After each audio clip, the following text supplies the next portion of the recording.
Just takes a little effort, we can work it out. These things go hand in hand, know what I'm talking about. But can we have one without the other, one without the other, yeah. One without the other, one without the other, yeah.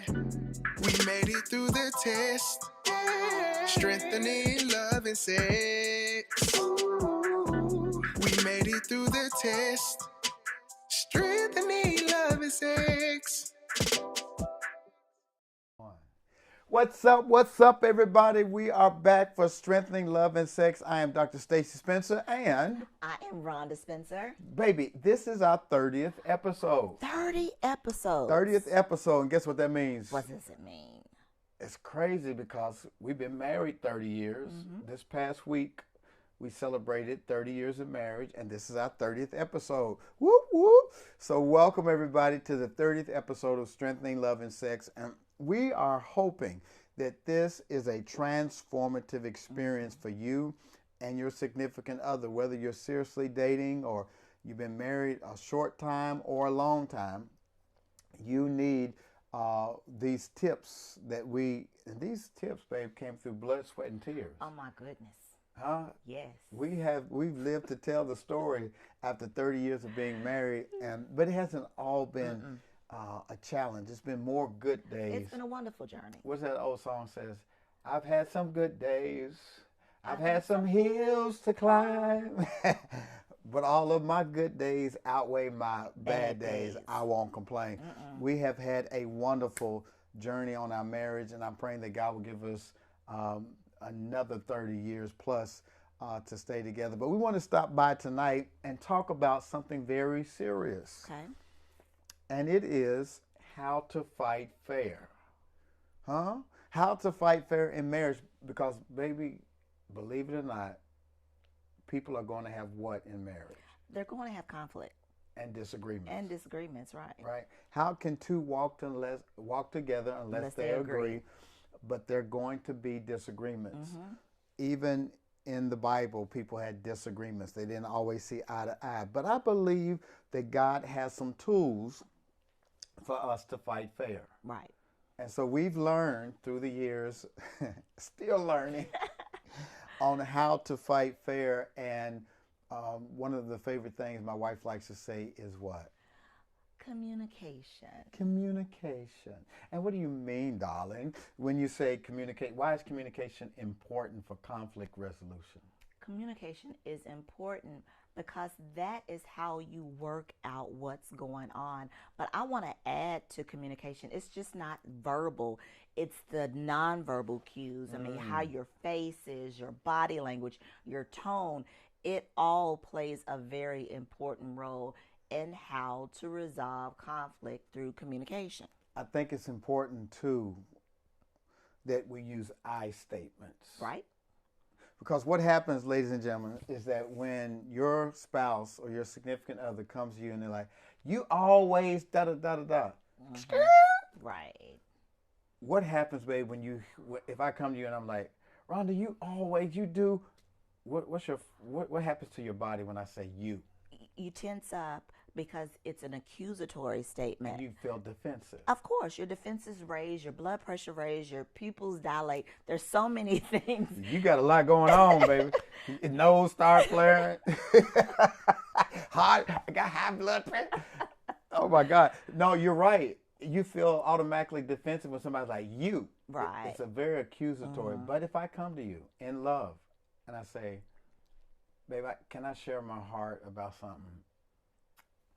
I feel like you're not hearing me when you dismiss what I say without thinking about what I just said. I feel dismissed. How does that make you feel other than, you always ignoring me when I'm trying to talk to you?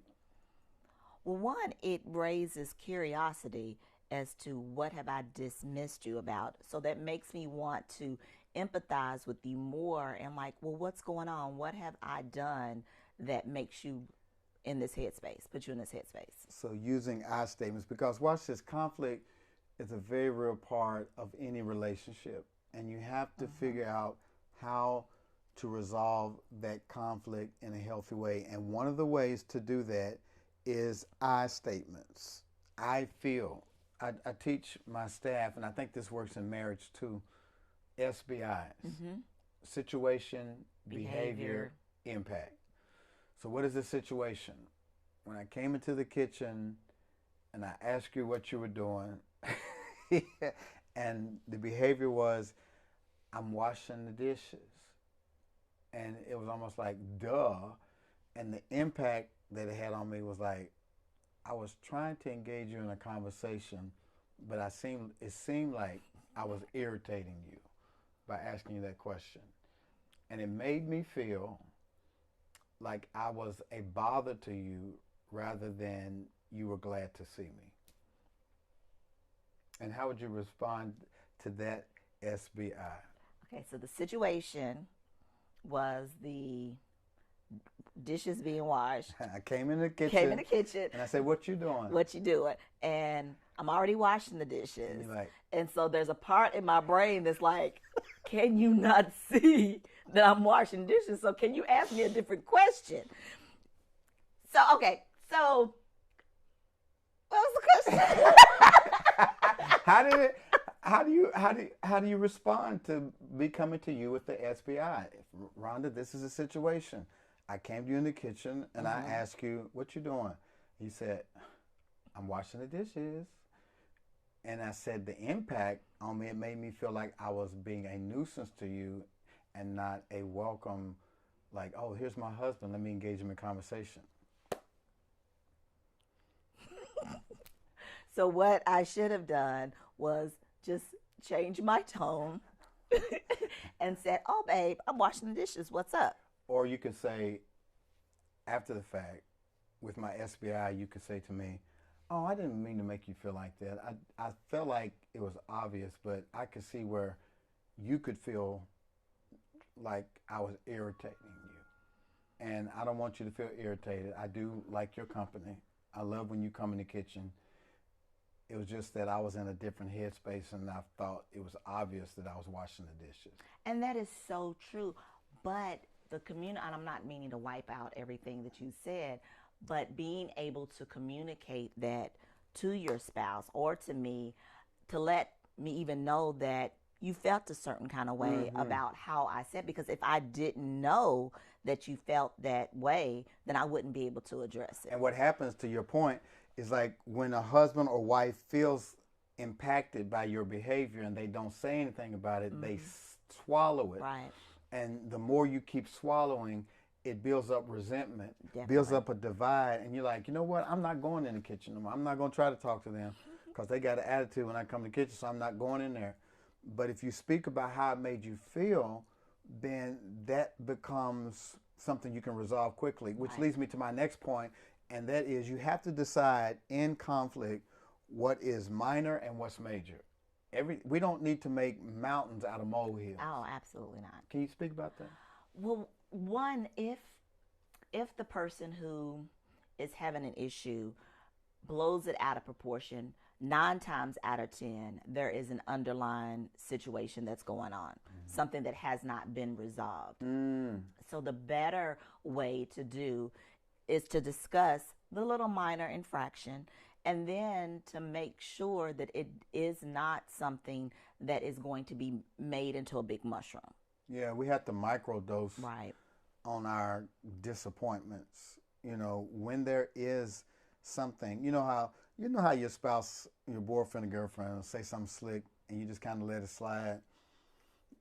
And then after a while, it turns into a volcanic eruption because you kept letting stuff slide without speaking to it. Whereas if it's a minor issue like leaving a sock on the floor, but one day you come in and you take your socks off and you sit down and your spouse walks in, I'm sick and tired of, I ain't no maid, I'm sick and tired of all this stuff all over the floor. And you're like, I just put my sock on the floor.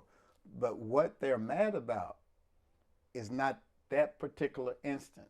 Right. This has been a collective frustration because we have not figured out how to say something at that point. it would have been easier the first time you felt a certain kind of way to say what? To discuss with the person. I'm like, hey, let's both be able to keep our spaces clean, and it would really help if you put your socks in the dirty clothes hamper as opposed to when you pull your shoes off. Then everything has its place. So as opposed to just leaving a trail like a little mouse, just make sure that you put your things up.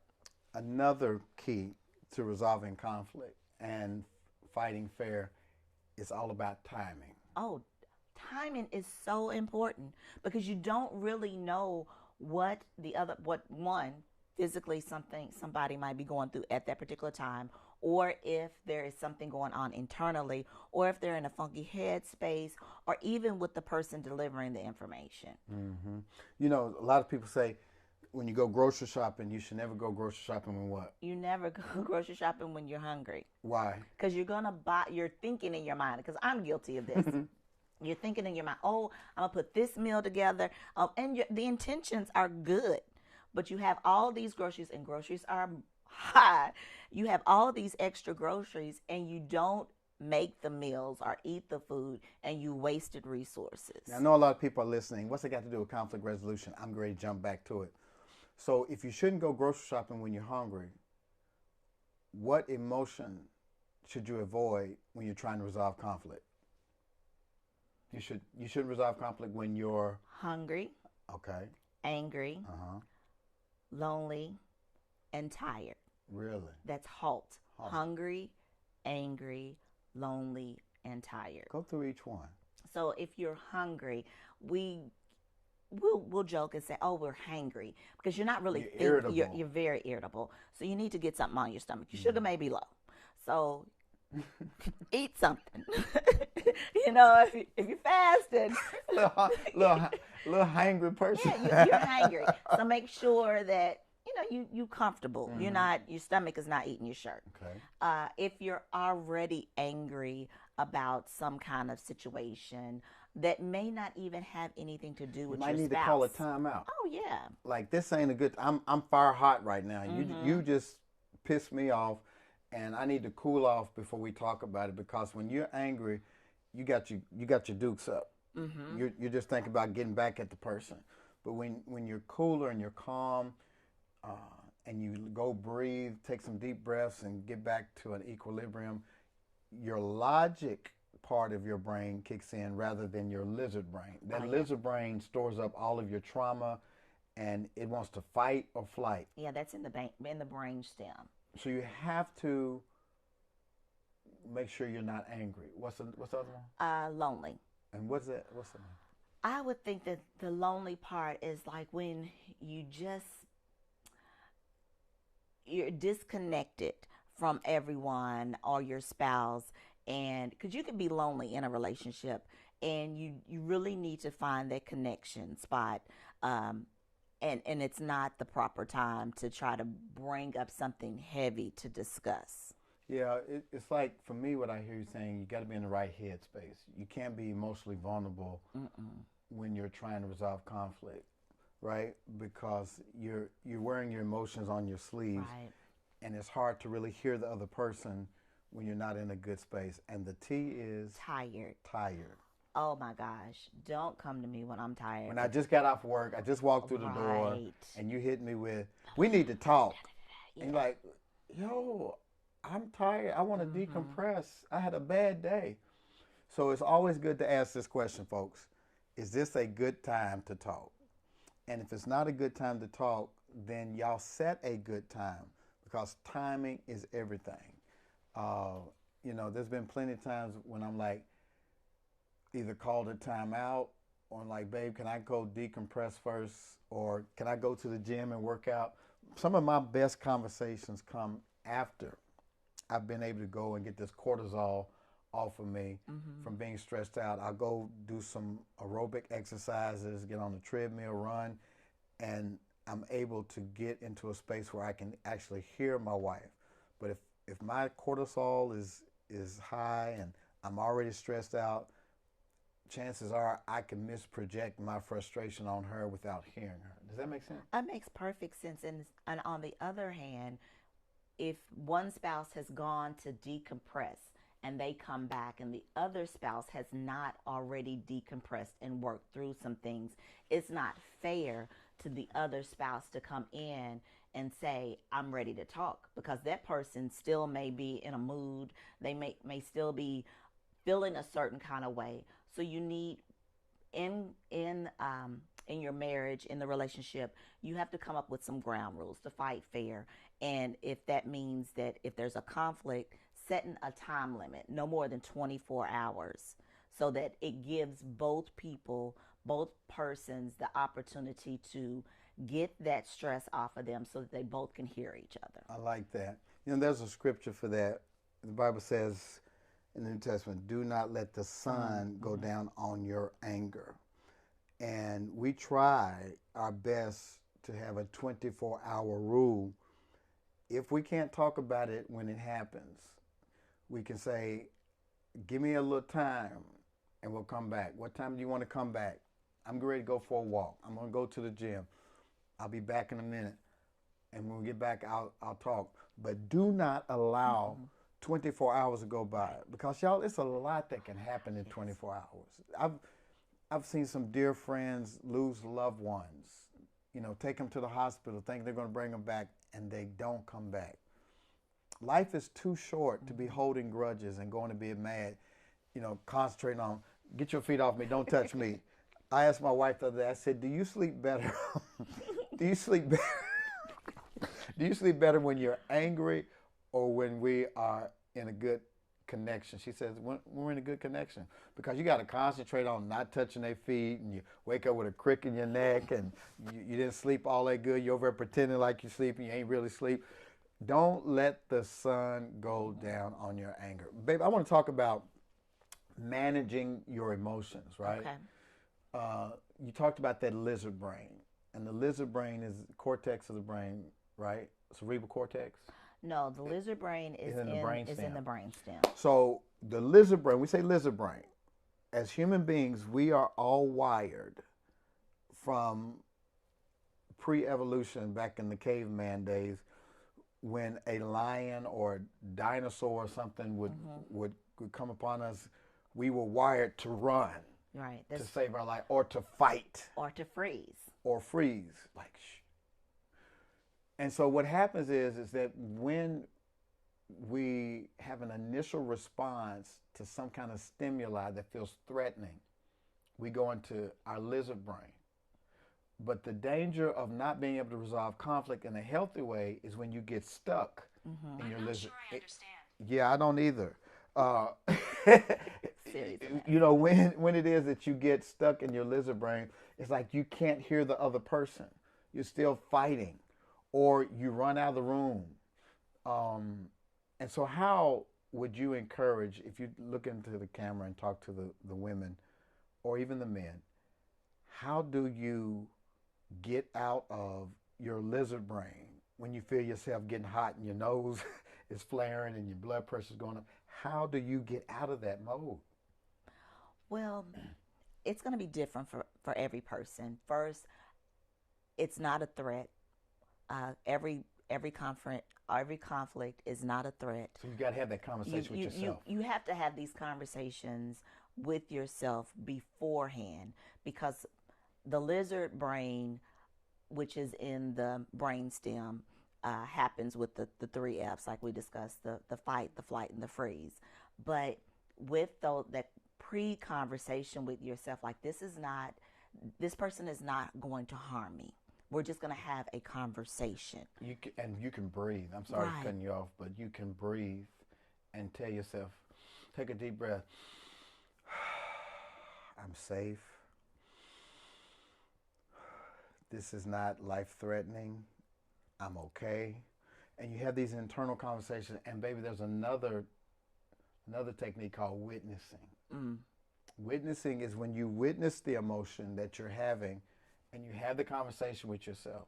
Witnessing, you remember when you were children and you lay on your back, baby, you look up in the clouds and you see the clouds, and you imagine what the cloud was. You witness the cloud. You can witness your emotion. Okay, I feel myself getting angry, or I feel myself this feels like an attack. It's not. I'm safe. This person I'm talking to is safe. You understand what I'm saying? Mm-hmm. Those little conversations can help you manage your emotions, because if you get stuck in your emotions, you know, we always say, you in your feelings, ain't you? You mad, bro?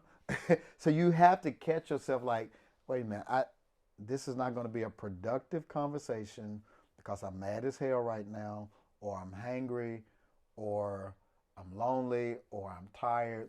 You have to, a strong leader is very self-aware. And can you talk a little bit about being self-aware in terms of your own emotional bandwidth? What can you tell people on how to manage their own emotions? We're all 100% responsible on how we act based upon the other, whoever comes to us. They're not responsible for our anger. They're not responsible for our outbursts. It's not anything that my husband has done to me that will make me do anything. You made me cuss you out. Right. It's all internally focused. But there's another thing that we didn't mention, when that's the tapping.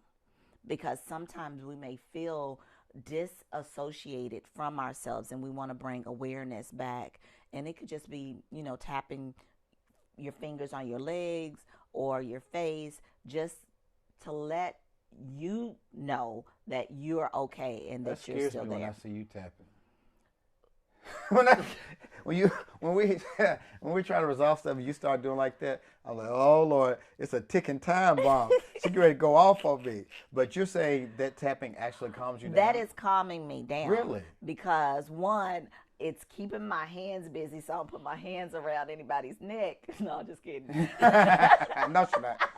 But at the same, help me, look, I'm blinking, y'all. I'm not okay. Come and help me. No, I'm just playing. Really? Go ahead. See, that's that lizard brain. You didn't have that conversation. But just making sure that you're not going to say or do anything that is going to further damage the relationship, because we can speak words that you can't take back, that will hurt the other person, and then the whole conversation spirals into something else. We may have been talking about a sock on the floor, but let somebody be petty or be slick in the mouth and say something, then it starts a whole nother whirlwind. Have you ever been slick in the mouth? Oh yeah. Have you ever been petty? Have you ever been slick in the mouth? Have you ever been petty?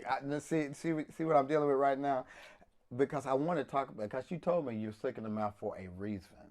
Where did it come from when you say smart stuff back to people? Where did that originate for you? It originated when I was younger, and I'm only 5'2".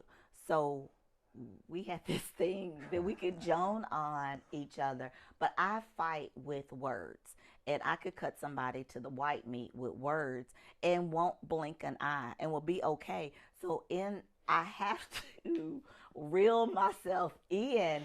And if I am being quiet, it's because I don't want that door to come open again, because I know what I'm capable of. But it started when I was a little girl. And, you know, all my cousins, I mean, it was a fine-tuned gift that got a nice little pretty bow on it, but we don't need to use that tool. And so we've had to work that out of her system as relates to our relationship, because when she is slick at the mouth, it makes me want to be petty. But again, I have 100% responsibility over my pettiness. And so I have to witness and catch myself being petty, because I want to come back and say something smart because she said something smart. But as Dr. King once said, and when we live by the philosophy of an eye for an eye and a tooth for a tooth, we end up in a society where everybody's blind and toothless. So at some point, I have to be bigger. She has to be bigger. And somebody in the relationship has to say, okay, I'm not going to do tit for tat. That was a low blow, but I'm not coming back with another low blow. I've got to take this higher. And so I have learned how to witness my own emotions and say, if we're going to resolve this, I'm going to have to say something loving. I'm going to have to do something constructive, because if not, we're going to keep doing this verbal ping pong and we're going to get stuck here. And so there might be a timeout. I might have to walk away, might step away, and we come back. The next thing I want to talk about is compromise. When you're resolving conflict, it has to be a compromise, a give and take on both sides, Right. to reach a happy medium. And after we find a good time, to set aside a good time to talk, and we put away sarcasm, and we put away pettiness, and we put away the slick remarks, and we start talking about the issue at hand, we have to come up with a solution. Right. And the way you can do this is to write down multiple solutions on a piece of paper on what you're going to do to resolve the issue at hand. And then agree upon what you're going to try together. Okay. What are you going to try? What am I going to try? And what are we going to try together? Because watch this, whenever you have conflict, each person has something to do with the conflict. Oh, absolutely. It's not always one person. Absolutely. So you saying it's my fault. I'm saying, no, what I'm saying is this is the role I played in it, and I'd like to know what role you played in it. And it's what a mature couple does is they're able to come out of their emotions and to name what role they played in the conflict. And then to come up with a solution to resolve said conflict. Does that make sense? It makes perfect sense. And the resolution has to be something that you both agree upon, not where one person just says, okay, well, we're going to do X, Y, Z, and the other person is not fully committed to that resolution. Yeah, you got to agree on Right. what y'all going to try together. Here's another one. Sometimes you need a referee. You need some professional help. And this is where we can come in. You know, we can offer marital counseling, or if you have a counselor at your church, or you have your own marriage counselor that you already have. When you get in that place where you're stuck and y'all can't seem to resolve it, you might need to bring in a referee, because sometimes you stop hearing each other. Right. You're so angry, so entrenched over whatever it is that has happened that you're not hearing each other. And a lot of times in conflict, there's this tendency, especially with men, that we want to prove that our logic is superior. And women tend to be a little bit more emotional, and they want to just get out their point, and y'all not hearing each other. The man wants to be logical, the woman's emotional, or it could be that the woman's trying to be logical and the man's emotional.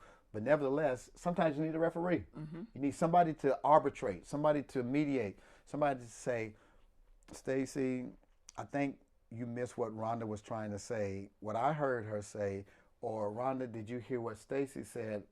And so sometimes you need that extra help, don't you think? Oh, I agree. And it has to be someone that is not going to take either party's side. Unbiased. Right. So you can't have someone that's going to be, can't be a good girlfriend unless that good girlfriend is able to facilitate both, you know, as far as being unbiased. Yeah, the best thing to do is to get somebody that's not related to either one of y'all, because that bias can be subconscious and they can lean in one direction. That's true. That's true. Unbeknownst to them, even with good intentions. That's true. That is right. And so it's always good to get a neutral party. And again, we offer that through Eden Circle. We offer coaching for couples. There's been plenty of couples that have called and we Zoom with them, and we're able to help them resolve stuff, because a lot of times when you're in your emotions, you make mountains out of molehills, when all it takes is somebody objective to say, but did y'all think about this? Right. And so in a nutshell, that's what it means to fight fair. In relationships, you're going to have moments where you disagree, but you don't have to become disagreeable just because you have a disagreement. It's going to happen, but you got to learn how to fight fair and to love each other, because I think that God wants us to reconcile. Oh, yes. You know what I mean? That's what when Jesus died on the cross, he was reconciling the world back to God. He was drawing the world back to God because of some kind of breach through sin, some some kind of behavior that separated us from God. And in marriage, you're going to be separated through disappointments. You're going to be separated when you don't see eye to eye. But the Spirit of God in you is always about reconciling. And when you get to the point where you don't reconcile and you don't work intentionally on conflict resolution, guess what happens? That chasm keeps growing and growing and growing until y'all are irrecognizable. And then you're in the divorce court talking about we have irreconcilable differences. Right. I don't believe that there's a such thing as irreconcilable differences. I just believe that there are people who have not learned how to fight fair. Is there anything else you would say to these loving couples about fighting fair and the importance of conflict resolution? Knowing that we're all human and that emotions from time to time are going to come up, it is so important that you make the conscientious effort on being able to resolve conflict quickly, because there's so many things that are going on in our day-to-day that we don't have time to stay in a loop on things that are perceived wrong. Yep. So we need to love each other as Christ loves us and forgive each other daily. And the best sex that you can have is make-up sex. Can I get a witness, baby? Well, you're so silly. No, for real. Once you're able to reconcile and to squash those differences, come back together as a unit and make love. Because making love helps you to bond again. It re-cements that connection that was interrupted through the disagreement. And when the two of you come back together and make love and have passionate sex, it erases the things that you resolved, and it rebuilds that intimacy and that connection that you had.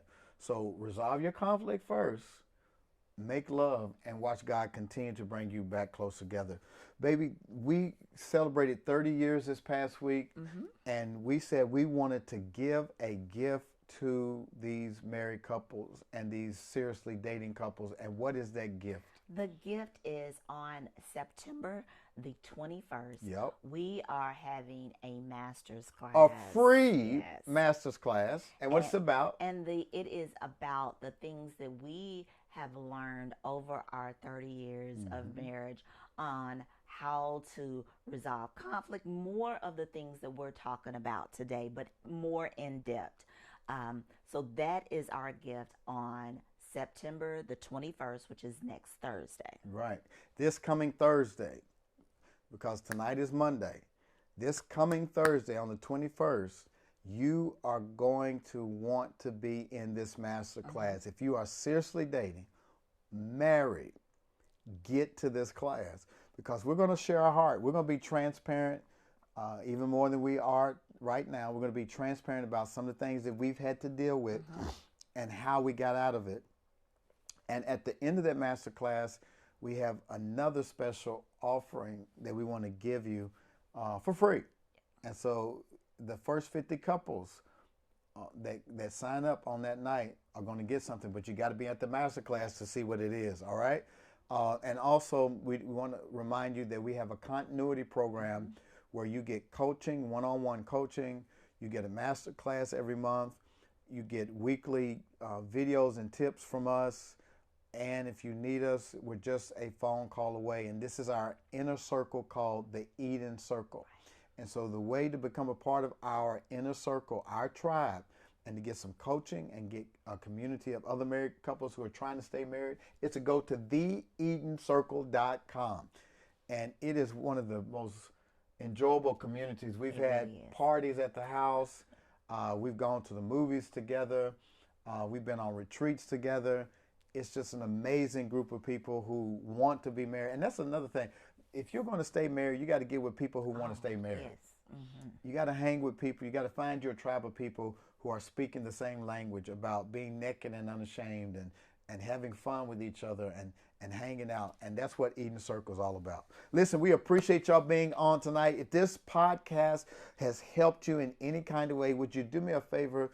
Don't be greedy, give to the needy. Share this with your couple friends and say, girl or bruh, you got to check this out. This really helped us. They gave us some good tools on how to get out of this rut that we've been in. So share, and go subscribe to Dr. Stacy Spencer's YouTube channel. And another thing, like and share and leave us a comment. And if there are some things that you would like for us to discuss, put that in the comment section as well. I don't know why y'all act like we're drug dealers. Y'all act like y'all come and listen and watch this, and you see us in the streets. That was good. I like your podcast. But you don't say anything. Leave a comment. Share, please. That helps the podcast do better when you comment and share. So whether you're watching it on YouTube or listening on Spotify or on Apple or Google, whatever platform you're listening, just comment and share so that other people know we're here. All right? Listen, we love you guys. Thank y'all for being a part of our community.